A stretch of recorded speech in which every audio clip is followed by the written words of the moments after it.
Trump and Kemp make first joint appearance since 2020. Former President Donald Trump made his first appearance with Georgia Governor Brian Kemp in 4 years on October 4 as they surveyed the damage left by Hurricane Helene in the battleground state. The Republican leaders, at odds until recently, received an afternoon briefing from local officials in Evans before delivering remarks at a press conference. Trump, asked about the state of his relationship with the governor, said, "It's great." Prior to the 2020 election, the pair seemed to have a good rapport, with Trump publicly backing Kemp's bid for governor. The relationship soured when Kemp declined to support Trump when he questioned the integrity of the 2020 election and its results in battleground states across the country, including Georgia.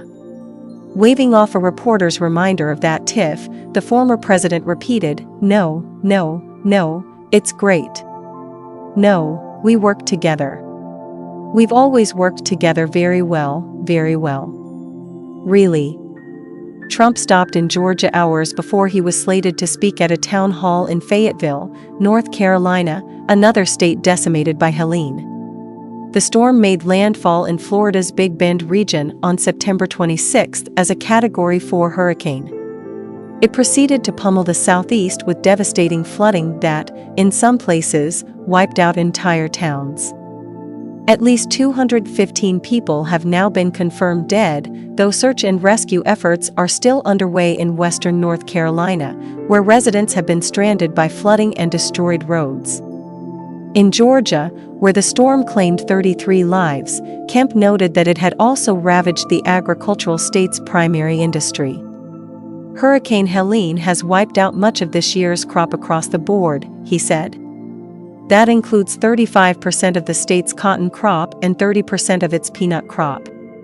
Meanwhile, 14 of the state's dairies are still without power, 222 poultry houses were destroyed, and many livestock facilities also sustained damage.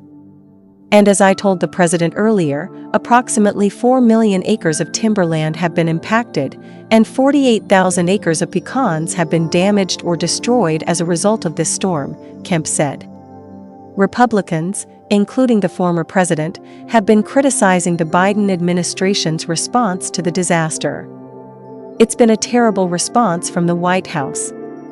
They're missing $1 billion that was used for another purpose, and nobody's seen anything like that, Trump said, referencing the accusation that the Federal Emergency Management Agency allocated $1.4 billion for rehousing illegal immigrants over the past 2 years. FEMA is expected to run out of disaster relief funds before the end of hurricane season on November 30th, Homeland Security Secretary Alejandro Mayorkas told reporters on October 2nd. The agency has pushed back on claims that those funds were diverted to illegal immigrants. FEMA's disaster response efforts and individual assistance is funded through the Disaster Relief Fund, which is a dedicated fund for disaster efforts, FEMA wrote on its Hurricane Helene rumor response webpage. Disaster Relief Fund money has not been diverted to other, non-disaster related efforts.